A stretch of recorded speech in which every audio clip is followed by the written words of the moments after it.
the limited cameras we get down the back of the circuit, but we'll try and work things out as I head down towards London and Nelson.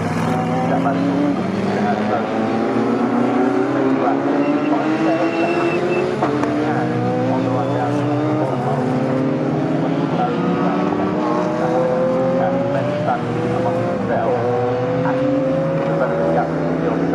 nonetheless, a good fight out front. David Martin still third for the BMW. Peter Chalice also keeping with them in the Porsche. And is that Andrew Butler? Let's have a quick look. I don't know. Oh, it's hard to tell actually. I think Andrew's a little bit further back. So let's try and work out who this fifth place car is as it comes across the line. It might be the other Radical, I think. Yeah, it is, isn't it? So it's the number 3 machine of Ian McDonald, which comes through in 5th place. Then it's Aaron Armiger in the Silhouette in 6th. Gavin Dunn in 7th. And a good move there from Colin Childs, who moves himself up into 8th place. Will he run the outside in towards Richie? Yes, he gets the job done on Andrew Butler. So there's Colin Childs in what's going to be his very unique Boxo RJR Cyana Mark II, which now goes ahead of Andrew Butler, who is still trying to get himself into the rhythm of things as they turn their way onto the second lap of the race. But it's Barry Livsich that heads the field. He's quite a way away from his qualifying time, but that was the first lap after the safety car on 207.7. I think we're now ready for a podium. Sorry to interrupt, we are indeed ready for the podium ceremony for the first round of the 2025 Miata Trophy Championship. We will just dive right into it. So in 3rd place for Hills Motorsport was Declan Lee. Declan now going up onto the podium, collecting his trophy. Round of applause from everyone around. Lovely to see. He's happy about getting the hat, wasn't expecting that. 2nd place was James Blake Baldwin.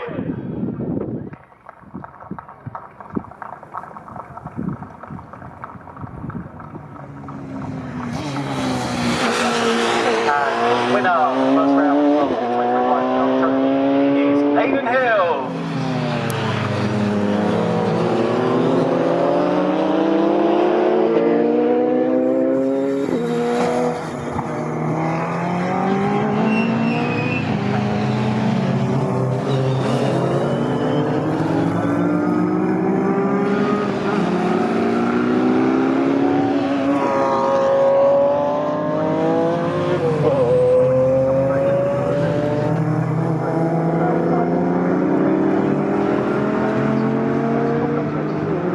Jack, yeah, so top 3 onto the podium, huddled nice and tightly together there to get their wonderful pictures after the first race of the Miata Trophy. But we carry on with the MSVR all-comers, and the gap already between Barry Livsich and David Markson is out to pretty much 9 seconds. So it's been a stunning first couple of laps. Oh, and Dave Carrasco's had a moment on that lap while we've been down at the podium, because he has slipped down into 10th position. So that's a bit of a shame for Dave, who was running very strongly in 2nd place, and that's probably why the gap is out to 9 seconds already. So Dave Carrasco's on the charge back through the field. Just saw him work his way past the number 2 machine of Neil Turner, so that was just past the K7, and they went on to the 3rd lap of the race. But yeah, well, the problem there was for Dave Carrasco's not too sure. But let's see if he can work his way back towards the front. He's got a few cars to try and work his way through, including some quick peddlers in the form of Ian McDonald, Peter Chalice, who was all over the back of David Martin actually. So you've got 2 white cars together.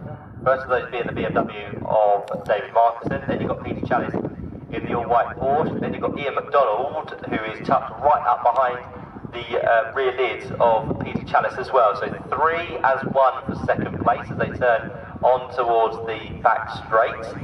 Further adrift, David Carrasco now working his way past Gavin Dunn. I think he gets past all of those 4 cars behind at the start-finish line. So he's up now into, is he past Aaron Armiger as well? Possibly, yes. We should be back inside the top 5. Aaron Armiger might be a bit up the road, but I think David Carrasco will be starting to catch as they head down under the bridge towards Rutland. Nelson, yeah, he's already making light work of those cars behind. David Martin has got the same rod. He's definitely towards his lane. Peter Chalice has gone through. Ian McDonald has now gone through. And the BMW carries on. No, it's actually there's one light, I think, after the indicator. Yeah, the lights are being on the road. Just dashing through the home straight.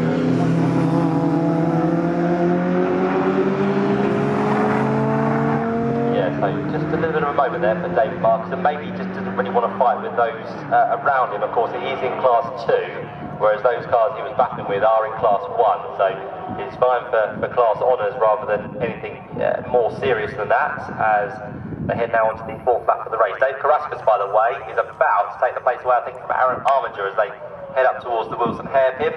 They're both very low to the ground, so we can't quite see what's happening through the hairpin, but as they come back down towards Palmer, let's see if Dave Carrascus, no, he hasn't got past Aaron Arminger, so Aaron's putting up a good defence here in the Vauxhall Tiga as they head through Palmer, accelerate down towards Agostini, and yeah, surely the Harrier with the straight line advantage will go through on the inside, which it does. So Dave Carrascus back ahead into what's going to be now 5th position.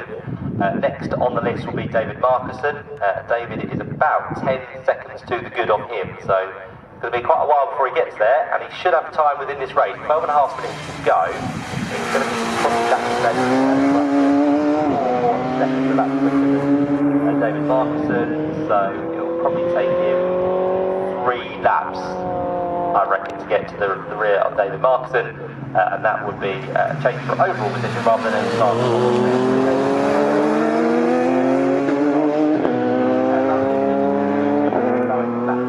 Now down to a 1:59.958 for the race leader, and we've got a Citroen Saxo which is just very, very slowly moving its way through the forum. So that's waiting turn away to next to our laps. So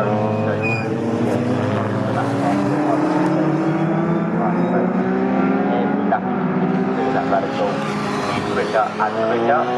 There goes the challenge through in the Porsche. He's now coming under a bit of threat from Ian McDonald. He's at the next to our radical, but a radical 1-2. So on to the first corner they go once again. Barry Lipsitch ahead of the Peter Challenge ahead of Ian McDonald. The gap between second and third is down to just over a second. And there goes Dave Carrascus through. He's been quite fast up on our timing screen, and the gap between him and David Marcuson is just under 10 seconds. So on that lap alone, Dave took out 3 seconds. So he is on his way to 4th place. It might come in the latter stages of this race, but he's definitely pushing to try and recover after whatever moment he had earlier on. So Dave Carrascus in that Harrier turns it into some good lap times, and it's going to be up very shortly to lap the Citroen Saxo, which hasn't got a problem. It's just running very nicely on its own, in its own class, without any drama. So Mel Higgins down towards the position of 18th by the looks of it. So Mel having a sterling run in this Citroen Saxo. And as I said, this is probably a chance for the drivers to get some race license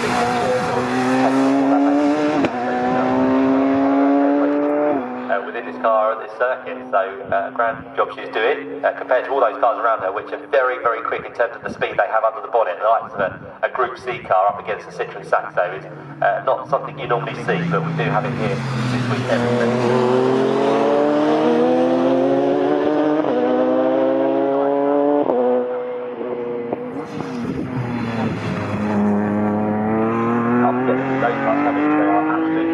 In terms of sight and sound, so Monte will be back through very shortly. A little bit lower down probably than expected, 14th place. Heavy on cars that get around the circuit, benefit from 2 long straights, main straight and a conventional straight, but Kevin Morgan is always above the cars down there on circuit. We've got yellow flag at Ritchie's corner, so what has happened there? Drama, because Travis came through the second. He's on his way down towards Agostini, so he's okay, but someone has possibly come a cropper at Ritchie's corner. Let's have a quick look at the cameras, and can't see any cars by the wayside. There's a bit of a history there, but yellow flag for the time being up towards the first corner. Lap, I think it might actually be the 21 machine of Andy Butler. Seemed to have a few problems at the start of the race, and that one might have come a cropper as well, the MSVR S2.